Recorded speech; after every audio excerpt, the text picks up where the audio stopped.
Hello friends, स्वागत है आपका अपना YouTube channel knowledge top king में। देखिए, आज है साइंस का मॉडल सेट 4। हम इससे पहले 1 से लेकर के 3 तक कवर कर चुके हैं, बिल्कुल सरल और सिंपल, एकदम बिल्कुल आसान भाषा में।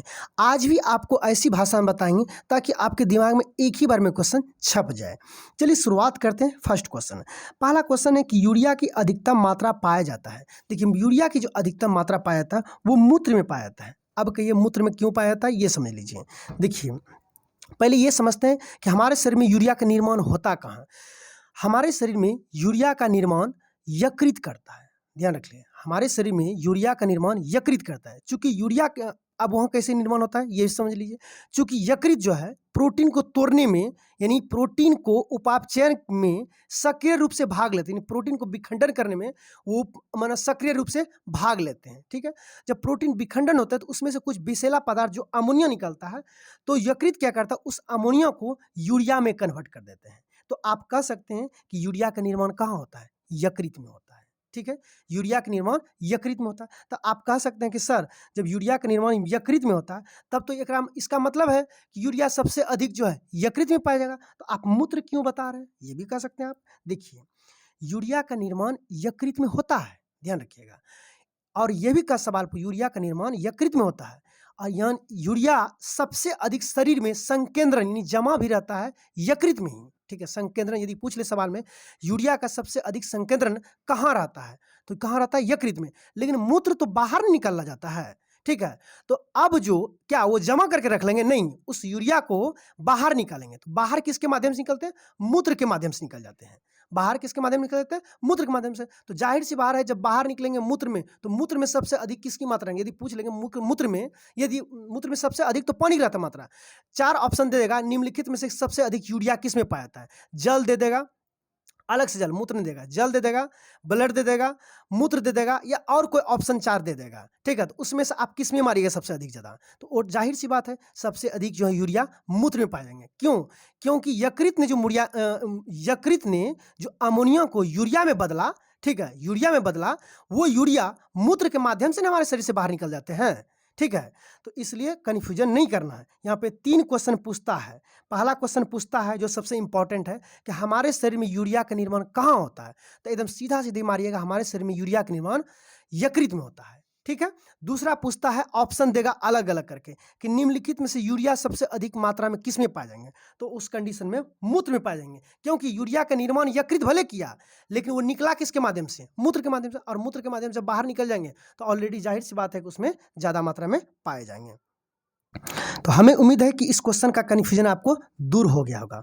सबसे अधिक यूरिया की मात्रा किस में पाया जाता है, मूत्र में पाया जाता है। और पूछ ले कि यूरिया का निर्माण कहाँ होता है, तो यकृत में होता है। ठीक है, और यदि पूछ ले कि शरीर में यूरिया का सबसे अधिक संकेंद्रण कहाँ होता है, संकेंद्रण वर्ड लगा दे, तब मारिएगा यकृत में। ठीक है, अब आप ही जाहिर सी बात है कि यकृत जमा करके तो नहीं रखेंगे।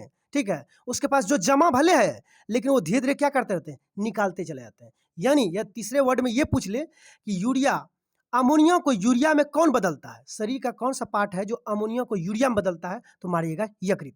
लेकिन 2 ही क्वेश्चन एग्जामिनर ने ज़्यादा पूछा है। पहला क्वेश्चन पूछा है कि यूरिया का निर्माण कहाँ होता है, तो यकृत में। ठीक है, और यूरिया किस में अधिकतम मात्रा में पाया जाता है, 4 ऑप्शन दिया रहेगा उसमें, तो मारिएगा आप मूत्र में। ठीक है, आगे बढ़ते हैं। आगे है पेप्सिन, एक प्रकार का उदाहरण है। पेप्सिन एक प्रकार का उदाहरण है किसका, एंजाइम का। ठीक है, एंजाइम रहता है पेप्सिन जो प्रोटीन को तोड़ता है। ठीक है, पेप्सिन क्या है, एक तरह का एंजाइम है जो प्रोटीन को तोड़ने के काम में आते हैं। ठीक है, जैसे दूध में पाए जाने वाला प्रोटीन जो केसिन होता है, उसको तोड़ने के लिए क्या चाहिए, एंजाइम, रेनिन चाहिए। उसी तरह प्रोटीन को तोड़ने के लिए क्या, कौन सा एंजाइम चाहिए, पेप्सिन चाहिए। आगे दूध में कौन सा विटामिन नहीं पाया था, विटामिन सी नहीं पाए थे। आगे टॉक्सिन है एक प्रकार के, देखिए टॉक्सिन एक प्रकार का जहरीला पदार्थ है। नहीं कहता हमारे शरीर में बहुत ज़्यादा टॉक्सिन बन गए, यानी एक तरह से जहरीला पदार्थ होते हैं। ठीक है, तो टॉक्सिन एक प्रकार क्या है, जहरीला पदार्थ है। आगे एंजाइम की रचना किससे होता है, देखिए एंजाइम की रचना और प्रोटीन की रचना, दोनों की रचना एमिनो अम्ल से ही होते हैं। ठीक है, यदि पूछ ले एंजाइम की भी रचना किससे होता है, एमिनो अम्ल से, प्रोटीन की भी रचना किससे होता है, एमिनो अम्ल से। इसलिए कन्फ्यूजन करने की जरूरत नहीं है। फलों और सब्जियों में कौन सा विटामिन नहीं पाए जाते हैं, देखिए कुछ कुछ विटामिन अपवाद स्वरूप होते हैं जिसमें कि पाए जाते होंगे विटामिन डी कुछ फल में, लेकिन अधिकतर फल और सब्जी में विटामिन डी नहीं पाए जाते हैं। इसलिए मान लिया जाता है कि फलों और सब्जियों में विटामिन डी नहीं पाया जाता है। ठीक, तो फलों और सब्जियों में कौन सा विटामिन नहीं पता है? Vitamin D. मलेरिया एक परजीवी है। देखिए मलेरिया एक परजीवी है, मादा एनाफिलीज मच्छर। मादा एनाफिलीज मच्छर को क्या कहते हैं? मलेरिया का परजीवी कहते हैं। ठीक है, यहाँ पे लिखना चाहिए मलेरिया का परजीवी कौन है? तो मादा एनाफिलीज मच्छर के द्वारा मलेरिया का परजीवी। मलेरिया का परजीवी का नाम होता है प्लाज्मोडियम, जो कि हम समझा दिए अच्छी तरह से। ठीक है, तो यहाँ पे थोड़ा सा क्वेश्चन में मिस्टेक हो गया है। क्वेश्चन को इस तरह लिखना चाहिए, मलेरिया के परजीवी प्लाज्मोडियम का वाहक कौन है? ठीक है, मलेरिया के परजीवी प्लाज्मोडियम, यहाँ प्लाज्मोडियम लिखना चाहिए, का वाहक कौन है? तो हो जाता है मादा एनाफिलीज मच्छर। आगे बढ़ते हैं। मानव मूत्र में उत्सर्जित होता है, मानव मूत्र में विटामिन सी उत्सर्जित होता है, क्योंकि आपको पता होगा कि विटामिन बी और सी जल में घुलनशील होते हैं, तो पानी ज़्यादा शरीर में ठहरते नहीं, वो मूत्र के माध्यम से निकल जाते हैं। तो मानव मूत्र में विटामिन सी उत्सर्जित होता है। आगे, दूध में उपस्थित प्रोटीन है, तो दूध में उपस्थित प्रोटीन केसिन होते हैं। दूध में उपस्थित प्रोटीन क्या होते हैं? केसिन होते हैं। आगे, मेढक में कितने कक्ष होते हैं? तो मेढक में 3 हृदय कक्ष होते हैं। मेढक में कितने हृदय कक्ष होते हैं? 3। शरीर की सबसे महत्वपूर्ण ग्रंथि जो है प्यूटरिटी ग्रंथि, जिसे मास्टर ग्रंथि कहते हैं। देखिए कल भी पढ़ाए थे, वही चीज़ आज भी रिपीट हो गया। मानव शरीर में प्रचुर मात्रा में क्या पाया जाता है? तो मानव शरीर में प्रचुर मात्रा में पाए जाने वाला धातु जो होते हैं वो कैल्शियम होते हैं, चूंकि कैल्शियम और फास्फोरस से मिलकर के ही हड्डी का निर्माण होता है। आगे, कोशिका का आनुवंशिक पदार्थ किसे कहते हैं? कोशिका का आनुवंशिक पदार्थ डीएनए होता है। और आज आपको कमेंट करके बताना है कि डीएनए में कौन सा अम्ल पाए जाते हैं। ठीक है, कमेंट करके बताना है। आगे, आनुवंशिकता का नियम कौन है? देखिए आनुवंशिकता का नियम जो है ग्रेगरी जोहन मेंडल ने दिया था, यानी जो एक पीढ़ी से दूसरी पीढ़ी में चला जाता है रोग। तो आज आपको कमेंट करके बताना है कि 2 आनुवंशिक रोग बताए थे, दोनों आनुवंशिक रोग कमेंट करके हमें बताइएगा। किसान का मित्र किसे कहते हैं? देखिए किसान का मित्र केचुआ को कहता है। केचुआ को आंख नहीं होते, ध्यान रखिएगा, केचुआ को आंख नहीं होते हैं, और किसानों का मित्र भी केचुआ को कहा जाता है। आप अच्छी तरह से याद रख लीजिएगा, बहुत ही इंपॉर्टेंट क्वेश्चन है, एकदम सेलेक्टेड क्वेश्चन। ये कई बार एग्जाम में पूछा गया कि किसानों का मित्र किसे कहते हैं या किसानों का सहायक किसे कहते हैं। तो किसानों का मित्र या किसानों का सहायक यदि पूछ ले तो आप केचुआ आंख कन मून करके मार दीजिएगा। और केचुआ में 4 जोड़ी हृदय पाए जाते हैं। कितने जोड़ी हृदय?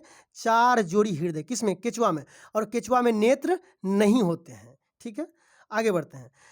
कोशिका का केंद्रक का पता किसने किया? देखिए कोई भी कोशिका है उसके बीच में एक केंद्रक होता है कंट्रोल करने के लिए। ठीक है, ये बीच में थोड़ा सा साइड में भी रहता है, कोई दिक्कत नहीं। तो कंट्रोल करने के लिए एक केंद्र होना चाहिए। तो केंद्रक का खोज जो किया था वो रॉबर्ट ब्राउन ने किया था 1831 में। आगे बढ़ते हैं। फल का सबसे बड़ा फल, देखिए सबसे बड़ा फल ये ऑर्किड्स है, ये गलत है। सबसे बड़ा फल जो है कटहल आप मार सकते हैं, कोई दिक्कत नहीं। और सबसे बड़ा बीज पूछ ले तो लोडेसिया मार सकते हैं। और सबसे बड़ा पुष्प जो होगा वो रेफ्लेसिया सही है। सबसे बड़ा पुष्प रेफ्लेसिया, सबसे बड़ा फल कटहल और सबसे बड़ा बीज लोडेसिया। यदि ऑप्शन में कटहल और लोडेसिया दोनों दे दे और पूछ ले सबसे बड़ा फल कौन होगा, तब उस कंडीशन में आप मार सकते हैं लोडेसिया। ठीक है, आगे बढ़ते हैं। आगे है जो कि क्वेश्चन एक दिन और पूछे थे आपको, ये स्तंभ कंद यानी कंद के बारे में। कंद का उदाहरण है आलू, घनकंद उदाहरण है केसर, और सलकंद का उदाहरण है प्याज, और पंदकंद का उदाहरण है हल्दी और अदरक। ठीक है, याद रखिएगा। आगे बढ़ते हैं, चूंकि ये क्वेश्चन एक बार और अच्छी ढंग से हम समझा दिए थे। आगे कहता अमरूद, अंगूर, टमाटर खाने योग्य भाग्य है। देखिए जिसे पूरा फल खा लेते हैं उसे हम फल भित्ति कहते हैं। जैसे अमरूद क्या होता है? पूरे खा लेते हैं। अंगूर को भी क्या करते हैं? पूरे खा लेते हैं। टमाटर को भी पूरे खा लेते हैं, उसे हम क्या कहते हैं? फल भित्ति। या फल मिट्टी लिखा गया, भौ होगा। ठीक है, कन्फ्यूजन नहीं कीजिएगा। आगे बढ़ते हैं।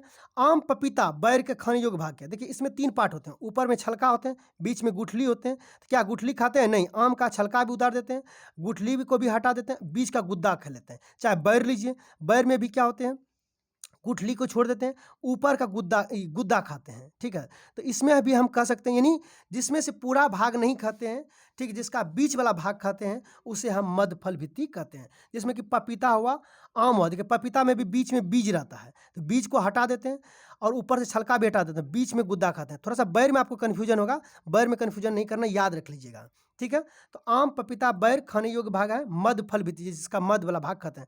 अदरक, आलू खाने योग्य भाग है, हम ट्रिक भी दिए थे, हद कर दी आपने। आदि अदरक, आलू जो है खाने योग्य भाग तना है। आगे, मानव शरीर में रक्त की मात्रा शरीर के भार का कितना होता है? यानी जितना आपका शरीर का वेट होगा उसका 7% आपका रक्त होगा। मान लीजिए कि आपका शरीर का वेट 60 केजी है, तो 60 केजी का 7% कर दीजिए। 7% कर दीजिएगा तो आपके शरीर का जो है, आपके शरीर में कितना रक्त पाया था वो क्लियर हो जाएगा।